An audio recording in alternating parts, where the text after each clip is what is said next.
देखिए, इंडिया में ज्यादातर लोग म्यूचुअल फंड सही है वाली बात को नहीं मानते और इसका एक वैलिड रीजन है। सिर्फ 3.7% इंडियन पॉपुलेशन म्यूचुअल फंड्स में अपने पैसे इन्वेस्ट कर रही है, जबकि 95% लोग अभी भी फिक्स डिपॉजिट में अपने पैसे इन्वेस्ट कर रहे हैं। अब अगर एफडी का रिटर्न देखें तो मैक्सिमम 7% होता है, और अगर आप सीनियर सिटीजन हैं तो बैंक आपको 0.25% से लेके 0.75% तक का एक्स्ट्रा रिटर्न दे देता है। आप इस चार्ट में एफडी के इंटरेस्ट रेट का एक एवरेज देख सकते हैं। पिछले 5 सालों का हर साल लगभग वही 6 से 7% के बीच ही रहता है। लेकिन अगर हम म्यूचुअल फंड्स की बात करें तो कुछ फंड्स ऐसे हैं जिन्होंने पिछले 5 साल में धमाकेदार रिटर्न दिया है। जैसे क्वांट स्मॉल कैप फंड ने लगभग 49% का रिटर्न दिया है, और मिनिमम जो रिटर्न मिला है वो भी 28% के आसपास है, जो Motilal Oswal large and mid cap fund ने दिया है। अब सबसे बड़ा सवाल ये है कि लोग अभी भी अपना पैसा एफडी में क्यों इन्वेस्ट कर रहे हैं, जबकि लोगों को पता है कि मैक्सिमम जो रिटर्न मिलना है वो 6 to 7% ही मिलेगा, उससे ज्यादा का रिटर्न एफडी में नहीं मिलता है। इसके बावजूद भी लोग अपना पैसा एफडी में डाल रहे हैं और म्यूचुअल फंड्स को अवॉइड कर रहे हैं। ऐसा क्यों हो रहा है? अब देखिए, इसके बहुत सारे रीजंस हो सकते हैं, लेकिन इस वीडियो में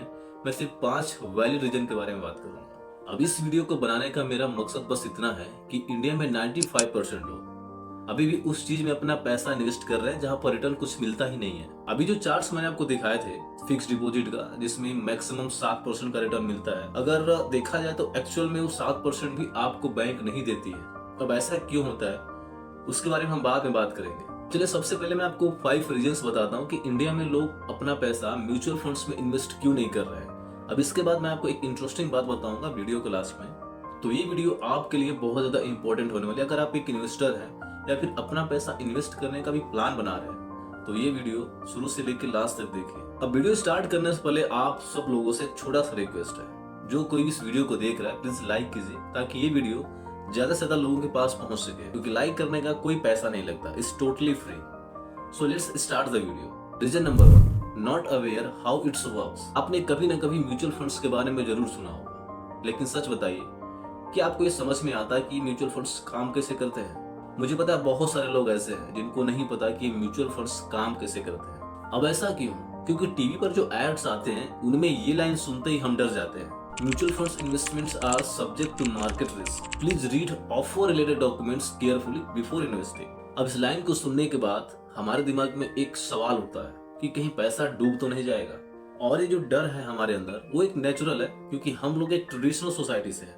क्योंकि हमें लगता है कि हमारा जो पैसा है वो सिर्फ बैंकों में सेफ है। हमें लगता है कि एफडी, आरडी और सेविंग अकाउंट ये सबसे बेस्ट ऑप्शन है पैसे को रखने के लिए। लेकिन ऐसा नहीं है। ये जो बैंक का सेफ ऑप्शन है ये आपको हमेशा ग्रोथ नहीं दे सकता। अब सोचिए, अगर आपको म्यूचुअल फंड्स के बारे में पूरी नॉलेज मिल जाए कि ये कैसे काम करते हैं और आपका पैसा मार्केट में कैसे लॉन्ग टर्म में ग्रो करता है, तो क्या होगा? तब आप खुद समझ जाएंगे कि इसमें डरने की कोई जरूरत नहीं है, क्योंकि म्यूचुअल फंड्स एक अपॉर्चुनिटी है जो आपके पैसे को स्मार्ट तरीके से मल्टीप्लाई कर सकता है। तो ये समझना जरूरी है कि डर के आगे ग्रोथ है। Reason number 2, broken trust from wrong recommendation. देखिए, इंडिया में म्यूचुअल फंड इंडस्ट्री को लगभग 25 साल से ज्यादा हो गया है, लेकिन अभी भी इंडिया में बहुत कम लोग अपना पैसा म्यूचुअल फंड्स में डाल रहे हैं। अब इसका एक बड़ा रीजन ये है कि लोगों को गलत स्कीम्स बेची गई हैं, जिससे लोगों का जो ट्रस्ट है वो टूट गया है। देखिए, मिस सेलिंग का मतलब है एक म्यूचुअल फंड डिस्ट्रीब्यूटर ऐसी स्कीम बेचता है जो उसे ज्यादा कमीशन देने वाली होती हैं, ना कि वो जो आपके गोल्स और रिस्क टेकिंग कैपेसिटी के लिए सही हो। म्यूचुअल फंड डिस्ट्रीब्यूटर्स कई बार अपने फायदे के लिए काम करते हैं और आपके इंटरेस्ट को पीछे रखा जाता है। अब इस वजह से कई लोग अपना पैसा गलत डिसीजन और मिस सेलिंग की वजह से खो देते हैं, और वो लोग दोबारा म्यूचुअल फंड्स में अपना पैसा इन्वेस्ट करने से डरते हैं, जैसे कोई बिल्ली गर्म दूध से डर गई। Reason number 3, thousands of option but no clear choice. Market में हजारों म्यूचुअल फंड स्कीम्स हैं। अब इतना ज्यादा ऑप्शन होने की वजह से हम कंफ्यूज्ड हो जाते हैं कि कौन सा स्कीम बेस्ट है, किस स्कीम को चूज किया जाए।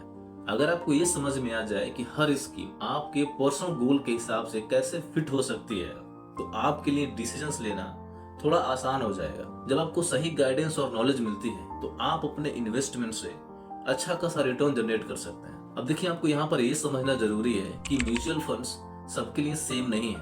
तो देखिए, हर किसी का फाइनेंशियल गोल अलग होता है, तो आप अपने गोल के हिसाब से स्कीम को चूज कीजिए। जब आप अपने फाइनेंशियल गोल को अच्छे से समझ पाते हैं तब आपको सही म्यूचुअल फंड्स ढूंढने में टाइम नहीं लगता। Reason number 4, lack of financial advisor. आपको सही गाइडेंस मिलती है तब आप अपने पैसे को सही जगह इन्वेस्ट करने का डिसीजन ले पाते हैं। लेकिन अभी भी म्यूचुअल फंड इन्वेस्टमेंट फील्ड में एक्सपर्ट्स की कमी है, फाइनेंशियल एडवाइजर की कमी है। मैं इंडिया की बात करूं तो इंडिया में अभी भी लोग म्यूचुअल फंड्स को सही से समझ नहीं पाते हैं और उनको फाइनेंशियल एडवाइजर्स की कमी महसूस होती है।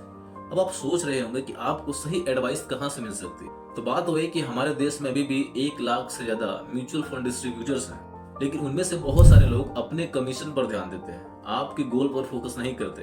अब इसकी वजह से उनका जो एडवाइस है वो आपके लिए हेल्पफुल नहीं होता। मतलब उनका फोकस आपको पैसा कमा कर देना नहीं होता, अपना पॉकेट भरना होता है। अब ये थोड़ा आपके लिए सरप्राइजिंग हो सकता है, लेकिन यही रियलिटी है। अगर आपको अपना पैसा सही तरीके से इन्वेस्ट करना है तो आपको सही गाइडेंस की जरूरत है।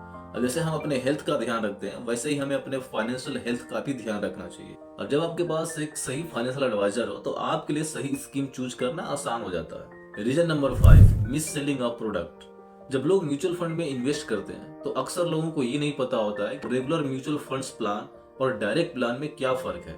अब इस वजह से बहुत सारे लोग रेगुलर प्लान को चूज कर लेते हैं जो कि बहुत ज्यादा कॉस्टली होता है, क्योंकि इसमें जो कमीशंस देना होता है वो काफी हाई होता है। और जब इन्वेस्टमेंट पीरियड खत्म होता है, जब रिटर्न्स की बारी आती है, तो ये लोग जो सोच रहे होते हैं कि मुझे इतना रिटर्न्स मिलेगा, वैसा होता नहीं है, उतना उनको रिटर्न्स नहीं मिलता।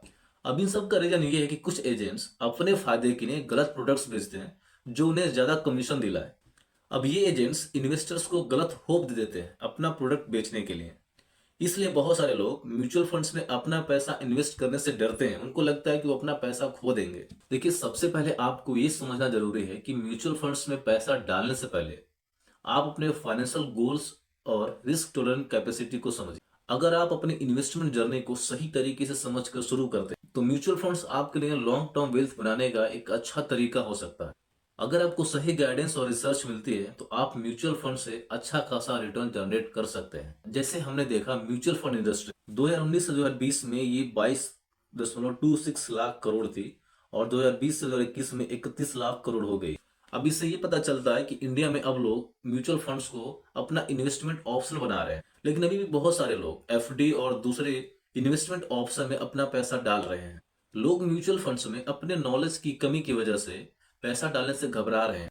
देखिए, मेरे चैनल का मकसद है आपको फाइनेंशियल नॉलेज देना ताकि आप अपना पैसा सही तरीके से और सही जगह इन्वेस्ट कर सकें।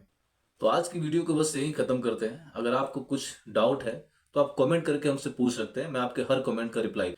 तो अगर आपको वीडियो अच्छा लगा हो और अगर आपने इस वीडियो को कुछ भी सीखा हो तो कमेंट जरूर बताइए और वीडियो को लाइक और चैनल को सब्सक्राइब कीजिए। मिलते हैं नेक्स्ट वीडियो में, तब तक के लिए धन्यवाद।